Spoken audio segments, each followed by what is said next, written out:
First, I mean, if we're going to call somebody out, first I want to call out PayPal. Okay, what's going on there? I actually wrote a blog post about it called the no-buy list. Basically, PayPal is creating the equivalent of a no-fly list with respect to their service. For terrorists?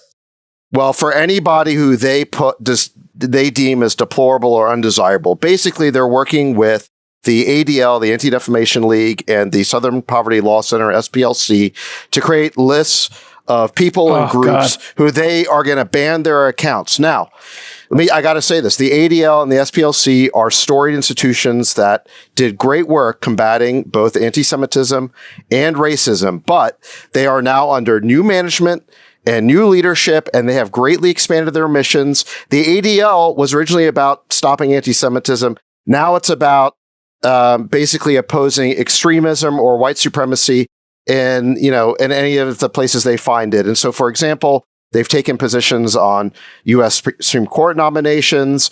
I mean, it's like they've gone very, very far afield of their original mission. The SPLC has gotten sued a number of times for putting people on these lists. They put Sam Harris at some point on the list. They put another human rights person on the list. Anybody who challenges any or has any guest on their podcast that the Southern Poverty Law Center doesn't like, they basically blacklist them. Right. And the lists have become very expansive. They've become very expansive. So here's the problem is you now have, look, before this was just some ivory tower, non-501 type thing where they would basically, it was hyperbolic rhetoric. They would basically call these people and groups names. But now PayPal is operationalizing these ban lists. They're turning it into a no-buy list. They're saying we're going to cut off your account. And that's very dangerous because we've already seen the precedent with speech online that we had a bunch of social media companies banning people from participating in online speech. Now, what PayPal is potentially doing is banning people from financial access. And losing your right to speech is bad, but losing your right to make a livelihood is even worse. And I think Republicans in Congress need to say to Dan Schulman, first of all, it'd be great for them to haul him up there in front of Congress to a hearing like they did with Jack and Zuck and Sundar. Haul him up there and say to him in no uncertain terms, we see what you're doing. We don't like it. We oppose it. We're going to get on our hind legs and fight this. If you try to deny Americans their right to access the new economy, we see no reason for your company to get any bigger. We're going to oppose every acquisition you ever do. And we may not be in power today, but one day the tide will turn. We will get control of Congress. And at that point, elephants have long memories. So, we're watching you. And, it's been a long time since Republicans thought of their role this way. For the last few decades, they've been very laissez-faire with respect to the economy. But there's a very successful Republican president on Mount Rushmore, Teddy Roosevelt. And he's on Mount Rushmore because he busted up the cartels and the oligarchs of his era, and he fought for the rights of the common American to make a living. That is the playbook that Republicans need to follow right now. Okay, Henry Belcaster, you got that? Clip it right here. Let's get some animations on top of it. Let's go. All right, Square has bought AfterPay for $30 billion, which represents a large portion of their outstanding equity. It's an equity-based deal. What do we think, Freeberg? They issued a third of their stock to buy this company. So basically, Square is a public company. They issued shares to AfterPay shareholders. And AfterPay only represents about 4% of Square's revenue. So they gave away a third of their company to increase their revenue by 4%. That's the pessimist view of the business. Now, if you kind of think about Square, they've got two businesses that are equally sized. One is like a consumer business, this Cash App. And they do a bunch of stuff, including crypto in there. And then they have another app, another set of tools for merchants, which is businesses on the other side. So it's becoming more of a marketplace business.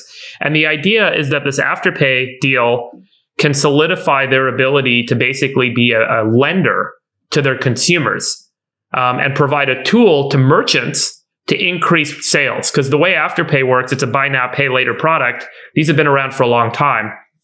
And you can basically make a purchase online without having to put down a credit card or to pay for it. And they instantly run a credit check on you and instantly offer you credit to buy that thing. And then you pay in installments over time.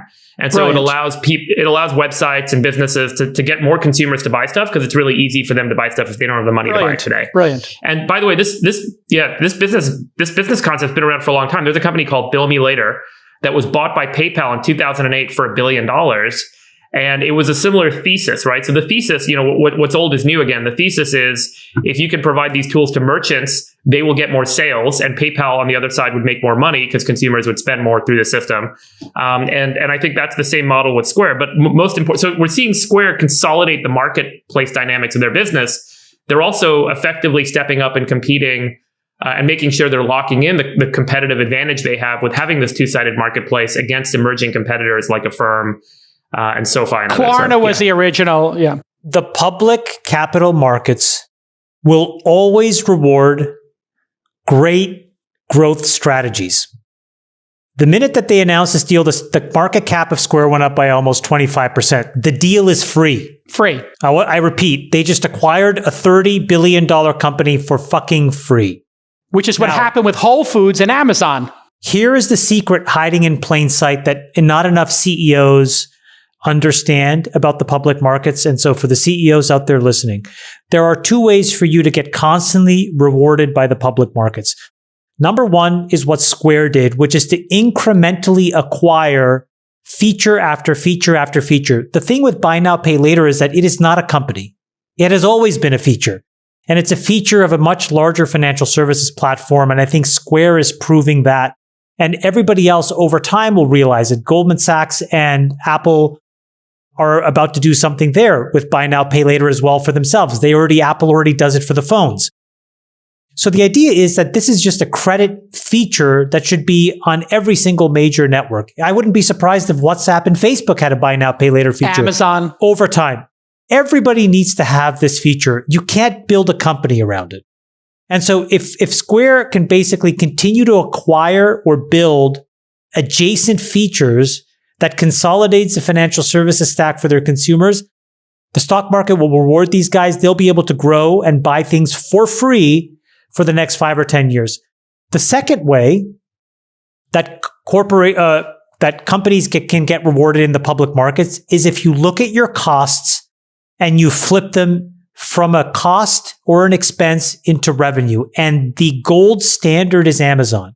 So if you guys look back, I'll just give you a very quick example because it's incredible. In 2005, year-end 2005 Amazon, they had $8.5 billion of sales, $2 billion of net profit. Their two biggest costs there was product and shipping.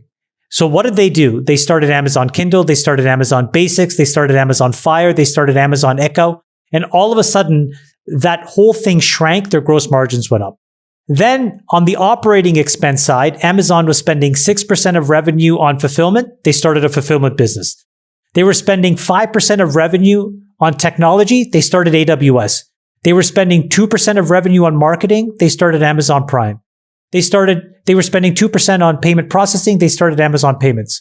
So if you look at any company like this, Square, I think Stripe is another, Shopify is another great example where you can see the path to growth.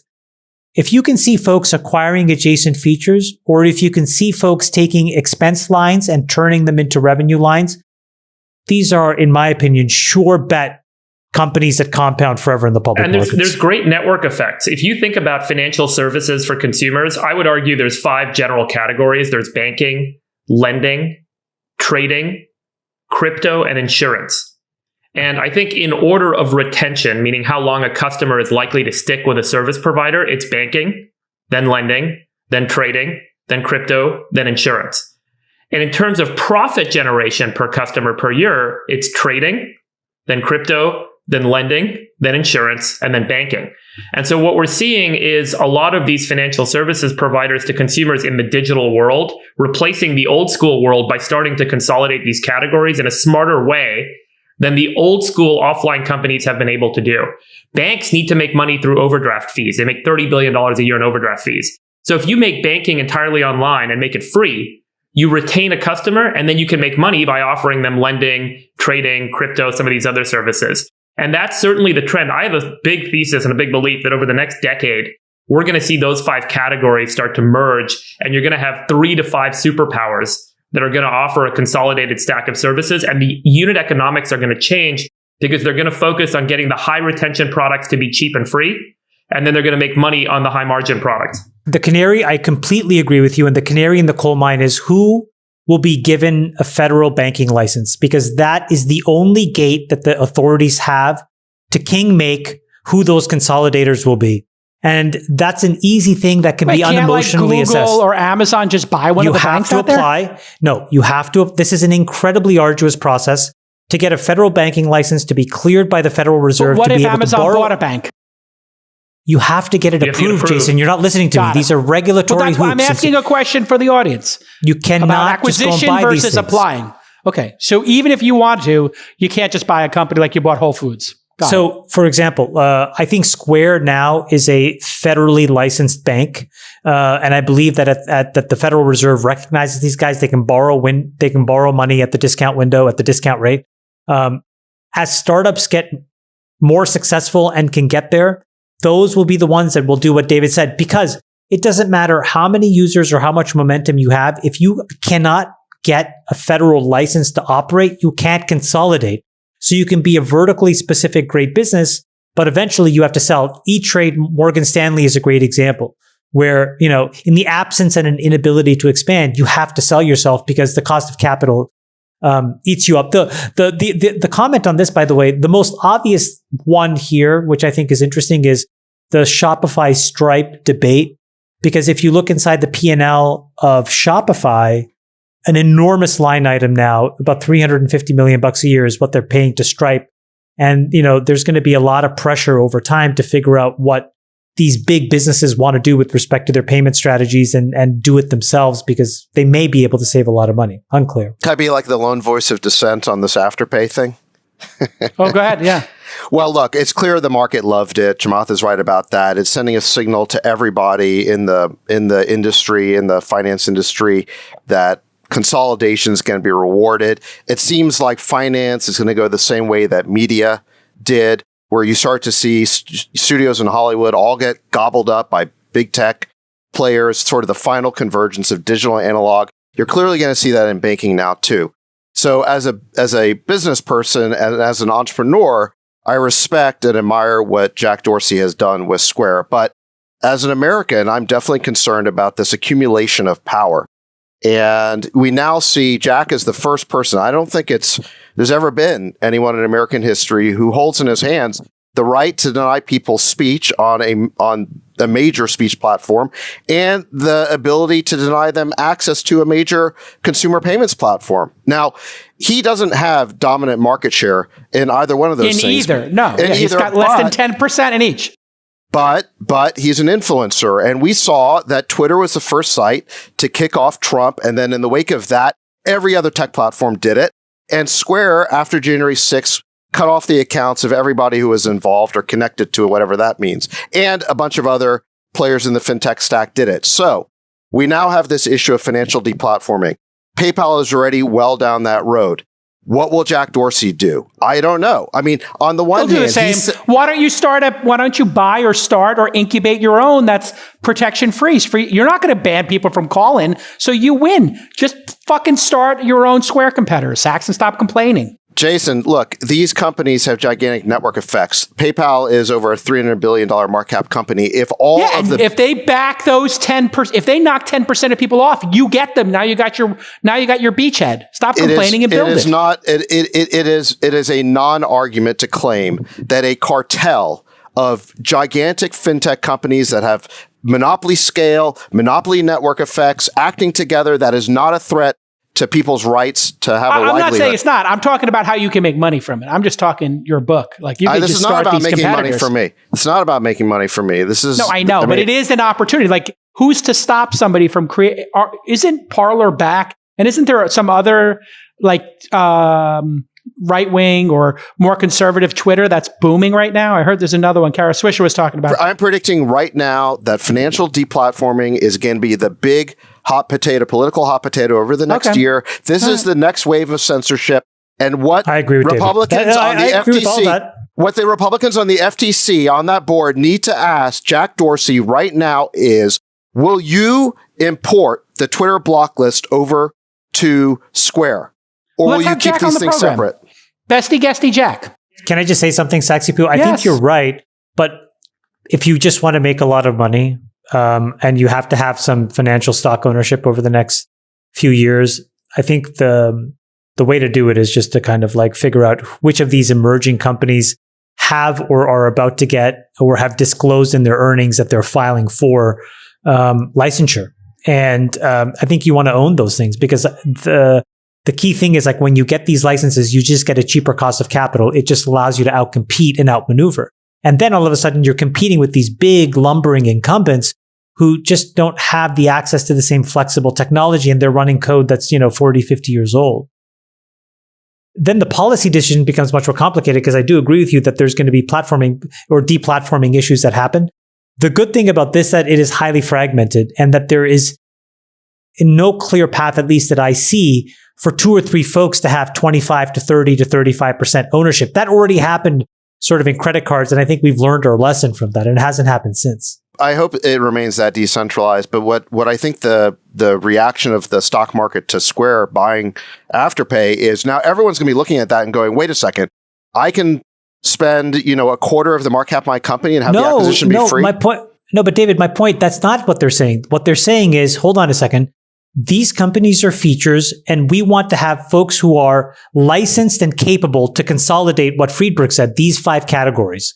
And if you look inside of Square, they have an incredible lending business. They have incredible merchant services business. They have a pretty decent and emerging crypto and trading business. Right. So they're putting all the pieces together. That's what they saw, and they're licensed. Right. But who are the big winners in this wave of consolidation going to be at the end of the day? It's going to be Square. It's going to be Stripe. It's going to be PayPal. It's going to be the big online companies, not the offline legacy banks. It's the same thing that happened in Hollywood. The only studio that didn't get gobbled up by a tech company is Disney, right? So it's gone 80% big tech. And they became a tech company. They became a tech company. So their whole business, they're gonna catch up to Netflix, and then they're gonna roll Netflix. They're gonna roll right over Netflix. The reality is that there is something about big tech that wants to deplatform people. The legacy analog offline companies were never this moralistic towards their customer base. They never deplatformed and banned people the way that these online companies are doing. They limited their moralizations and their high horse to the Oscar awards and the Emmys. You're correct. J Cal. Yes. I'm gonna do a crazy wine dinner tomorrow night. And it's about 45 minutes from you. You should take a car, have them wait, eat dinner, and then drive back. All right, I'll try. I'm going to see David, which, for me is a lifelong dream. Every time I'm going to go see David, because not David Sachs, David, the statue of David, which to me is like looking in a mirror. My whole life I looked at that. That body, small stubby schlong. I get it. But why don't you? Why don't you? I have so many tours I'm doing in Florence. Maybe I'll zip out. Let's see. Maybe I'll zip out. But I'm going to see you next week. It's 45 minutes. The question is, Friedberg, what are you fucking doing? Get on a plane and come see your besties. You're the only person not in Italy. You come for 3 or 4 days. I know you got a pregnant wife. I know you're moving, all this stuff. You gave up on San Francisco. Let me go talk to her. Just come for 3 days. 3 days. Get her some present and maybe get some extra help at the house. What are all your pilots doing? They're all just sitting there in Italy, hanging out. Mine are literally having the best time, but they're living their best lives right now. They're like, we're going to take a tour of Venice. Do they want to get some hours in? I mean, no. Okay. I'll send my plane. It's United. I'll send United for you. J-Cal, why don't you come visit me tomorrow? You don't need to see a museum. You don't want to spend time in a museum. Hey, Sachs, I'm having a great time with my girls in Florence. I'll see you all next week. Relax. It's going to be fun. J-Cal, I'm only going for a day. I'm coming to drop Yeah. My mom's here. I have a lot of people here. Come for 2 days and hang out for 2 days with us. What are you doing? 48 hours. It's not a big deal. Bring everybody. All right. Anyway, love you guys. I love you, besties. All right. Yeah. Oh, congratulations, J-Cal on Congratulations on Robinhood, J-Cal. Okay. Yeah. Thanks, guys. Oh yeah, J-Cal. How much did you make on Robinhood, J-Cal? All I'm going to say is my first fund, my little $11 million fund right now. We'll see what happens. A long way to go. Once again, I'll have a top 5%, 1% fund. The first fund I did with Sequoia with the scouts was like 150 cash on cash. Who knows? This first fund I did with you guys backing me. Thank you for supporting me. That $11 million fund could be 5, 6, 7X. Could be. Who knows? We'll see. Go big boy. Cash on cash. Yeah. You know, it's a good feeling. It's a good feeling. Yeah. Thank you for the support, David. Proud of you, Freebird. Proud of you, Saxy Poo. Proud of you, all nice you guys. Week for everybody. Wait, did you have any wins this week aside from spending a lot of money on wine, Chamath? Is there any spectacular news that we need to know Well, about? I think David can confirm, but I think I probably made $1 billion this week. All right, there you go. Something's going. There must be a SPAC coming. Brace. No, IPO. not SPAC. No not SPAC. SPAC. Not SPAC. Something's getting else. sold. All right, we'll find out next week. We'll see you all next week.